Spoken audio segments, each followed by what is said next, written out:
Assalamualaikum warahmatullahi wabarakatuh. Eh, Kepada Pak Beni, juga teman-teman, pada kesempatan kali ini, jajaran kami dari kelompok 7, izin untuk memaparkan materi yang berjudul Perumusan Strategi Unit Bisnis dan Fungsional. Boleh di next. Adapun anggota kelompok A terdiri dari yang pertama ada Syarki Alingga Geni, yang kedua ada Muhammad Imam Habibullah, dan yang ketiga saya sendiri Konisha Syala Salsabila. Boleh di next. Oke, yang pertama itu adalah strategi unit bisnis. Strategi unit bisnis merupakan strategi bisnis yang fokusnya itu pada peningkatan posisi bersaing produk dan jasa perusahaan dalam industri atau segmen pasar tertentu yang dilayani oleh perusahaan. Jenis strategi ini terbagi atas dua, yaitu unit bisnis kompetitif dan korporasi. Yang pertama ada strategi kompetitif. Strategi kompetitif itu merupakan konsep persaingan yang sangat populer yang disajikan oleh salah satu pakar ekonomi mikro, yaitu M.E. Porter. Michael Porter menjelaskan skema yang meliputi 3 strategi general yang lazim digunakan oleh unit bisnis, yakni meliputi cost leadership strategy, differentiation strategy, dan focus strategy. Selanjutnya adalah strategi korporasi, yaitu strategi yang berkaitan dengan pilihan arah perusahaan secara keseluruhan, serta pengelolaan portofolio bisnis dan produk. Strategi korporasi memiliki 3 masalah utama, yaitu strategi direksional. Strategi ini merupakan orientasi menyeluruh perusahaan terhadap pertumbuhan atau growth stability atau pengurangan. Strategi ini berfokus pada kompetensi inti perusahaan induk dan pada nilai yang diciptakan dari hubungan antara induk dan unit-unit bisnisnya. Boleh di next.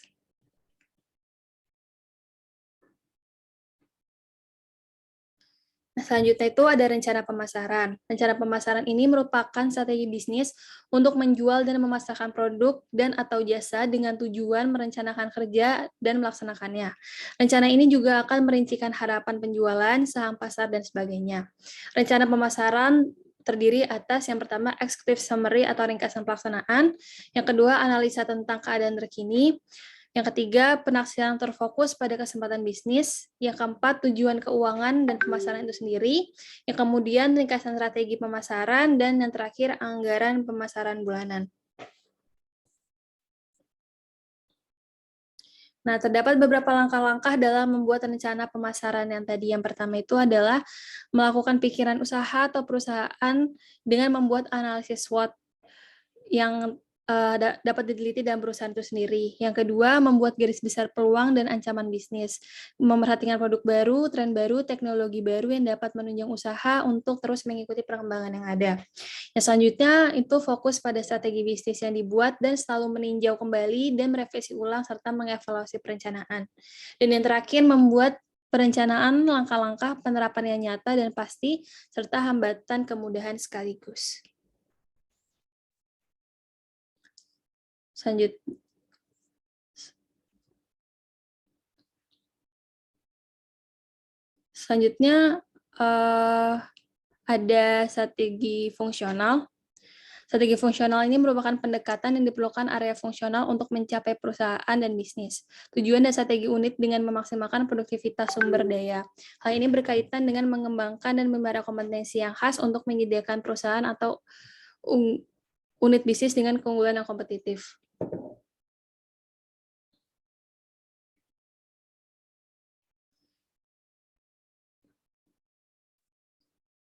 Selanjutnya itu jenis-jenis strategi fungsional, yaitu yang pertama ada strategi pemasaran. Strategi pemasaran berkaitan dengan penetapan harga, penjualan, dan distribusi produk, yaitu menggunakan pengembangan pasar strategi perusahaan atau unit bisnis. Dapat yang pertama itu menangkap bagian yang lebih besar dari bagian yang ada.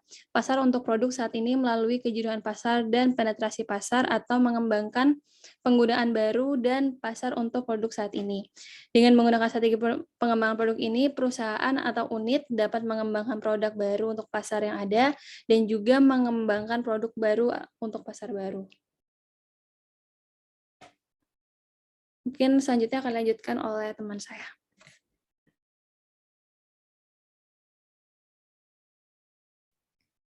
Baik, jenis strategi fungsional selanjutnya adalah strategi keuangan, yang mana strategi keuangan ini memeriksa implikasi keuangan dari pilihan strategis tingkat perusahaan dan bisnis, dan mengidentifikasi tindakan keuangan terbaik.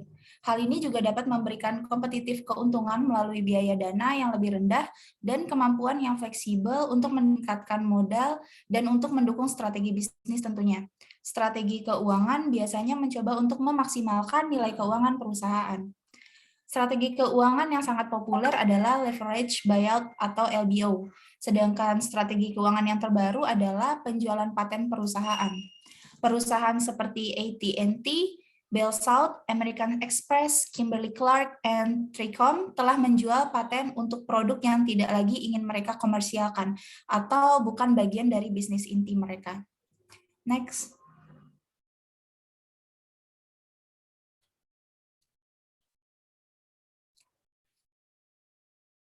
Selanjutnya ada strategi penelitian dan pengembangan. Strategi research and development berkaitan dengan inovasi dan perbaikan produk serta prosesnya. Ini juga berhubungan dengan campuran yang tepat dari berbagai jenis research and development seperti dasar, produk, atau proses. Dan dengan pertanyaan tentang bagaimana teknologi baru harus diakses melalui pengembangan internal, akuisisi internal, eksternal, atau aliansi strategis. Salah satu pilihan research and development adalah menjadi pemimpin teknologi, mempelopori inovasi, atau pengikut teknologi, seperti meniru produk dari kompetitor. Next.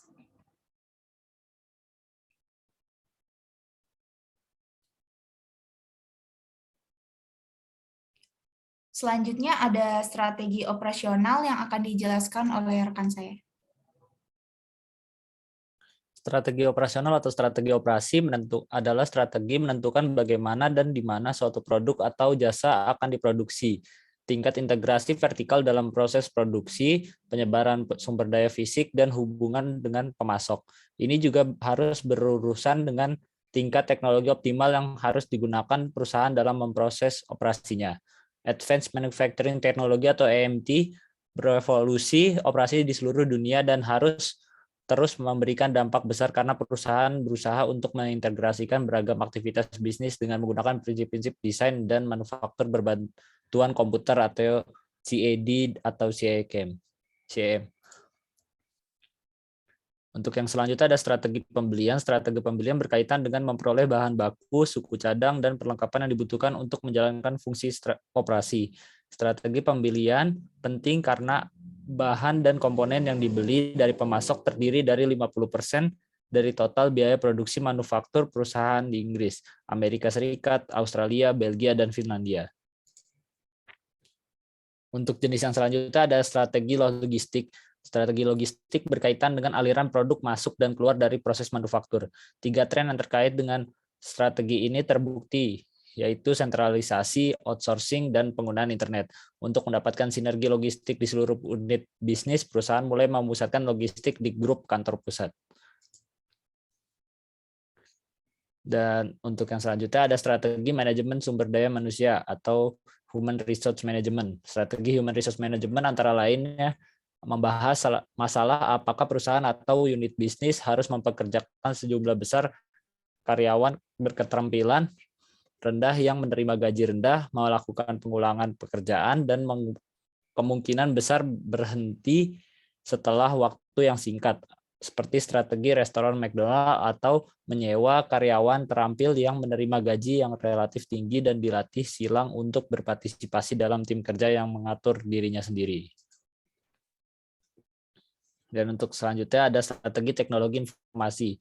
Perusahaan semakin menggunakan strategi teknologi informasi untuk menyediakan unit bisnis dengan keunggulan kompetitif. Perusahaan multinasional menemukan bahwa memiliki internet yang canggih memungkinkan karyawan untuk mempraktikkan manajemen mengikuti matahari, di mana anggota tim proyek yang tinggal di satu negara dapat menyerahkan pekerjaan mereka kepada anggota tim yang di negara lain, di mana hari tempat itu bekerja.